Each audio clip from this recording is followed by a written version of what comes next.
Bayangkan sebuah kota metropolitan yang begitu modern, begitu kuat secara militer, dan begitu dipenuhi teknologi canggih, mendadak lumpuh karena serangan yang sangat sederhana, layangan api. Ya, layangan. Benda ringan yang biasa dimainkan anak-anak kini berubah jadi senjata perang yang membakar Tel Aviv dari kejauhan.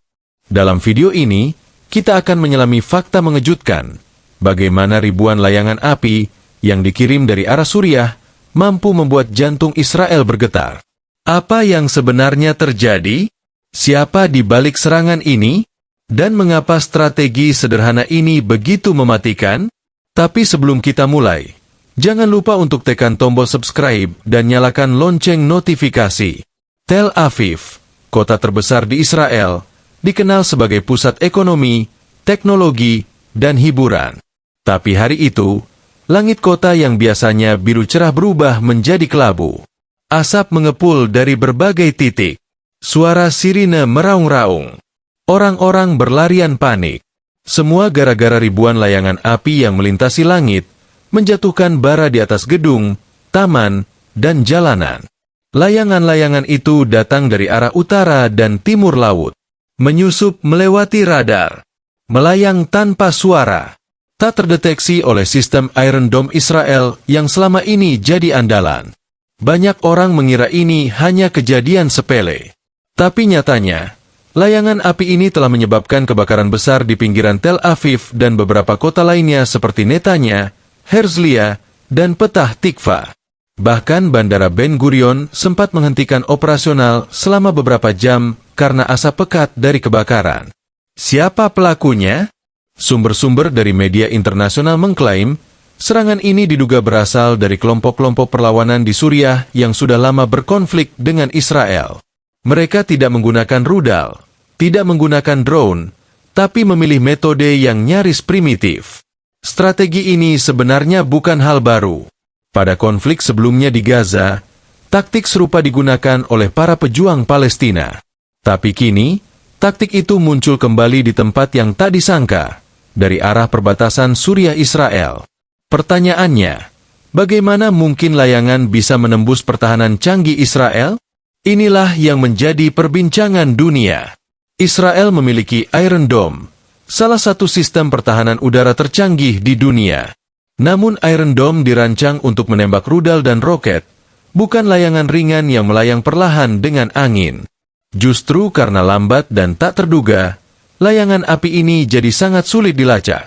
Mereka bisa mengapung selama berjam-jam, hingga akhirnya jatuh di tempat-tempat vital. Kebakaran besar terjadi di wilayah perbukitan dekat Tel Aviv. Beberapa kompleks militer rahasia bahkan dikabarkan ikut terbakar, meski tidak secara resmi diakui pemerintah Israel. Warga sipil terpaksa mengungsi.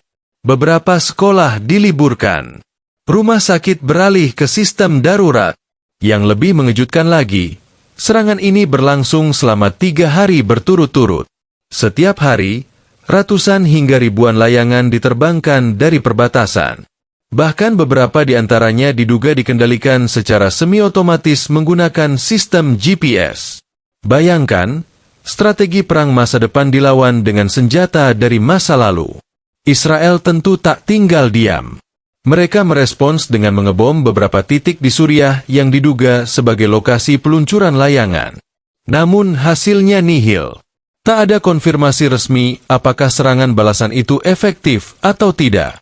Yang jelas, dunia mulai menyadari bahwa kekuatan tidak selalu datang dari senjata mahal dan teknologi tinggi. Kadang, taktik sederhana justru lebih mengena.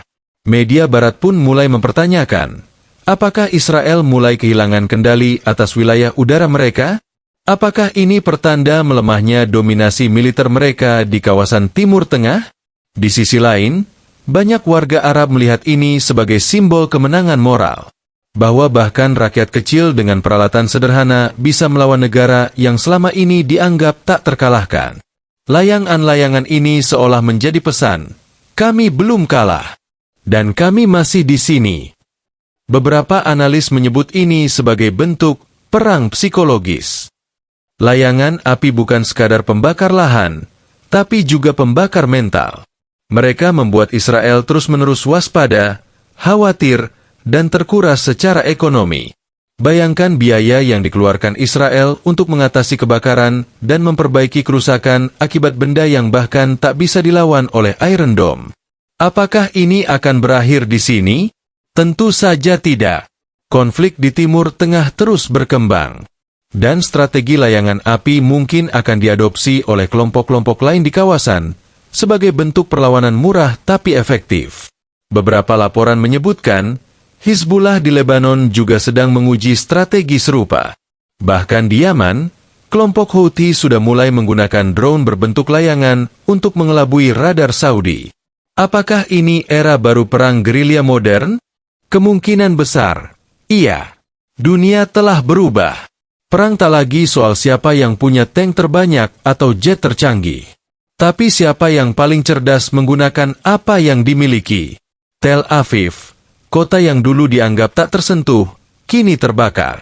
Bukan oleh rudal nuklir atau drone berkecepatan tinggi, tapi oleh layangan, simbol mainan anak-anak yang kini berubah jadi senjata pemicu kekacauan. Lalu, bagaimana tanggapan dunia? Beberapa negara mengecam serangan itu, tapi banyak pula yang diam. Karena apa yang terjadi pada Israel hari ini dianggap sebagai akibat dari kebijakan politik dan militer mereka selama bertahun-tahun terhadap negara-negara tetangganya. Israel yang biasanya menyerang, kini jadi pihak yang diserang. Dan semua itu dimulai dari sebuah layangan api. Akhirnya, peristiwa ini menyadarkan kita bahwa tidak ada sistem yang benar-benar kebal. Bahkan pertahanan sekuat apapun bisa ditembus oleh strategi yang tak terduga. Dan mungkin, ini baru permulaan. Kita belum tahu apa yang akan terjadi besok. Mungkin layangan akan diganti dengan sesuatu yang lebih canggih. Mungkin justru akan semakin banyak pihak yang meniru strategi ini. Tapi satu hal yang pasti, konflik di kawasan ini belum akan berakhir. Apakah dunia akan terus membiarkan? Atau akan ada perubahan besar? Mari kita terus pantau. Jangan pernah lelah mencari tahu kebenaran. Karena kebenaran tidak selalu datang dari media besar, tapi dari keinginan kita sendiri untuk terus bertanya dan memahami. Jangan lupa tinggalkan like dan share ke teman-temanmu. Klik tombol subscribe sekarang, karena akan ada banyak video menarik yang mengungkap hal-hal mengejutkan lainnya. Terima kasih sudah menonton. Sampai jumpa di video berikutnya.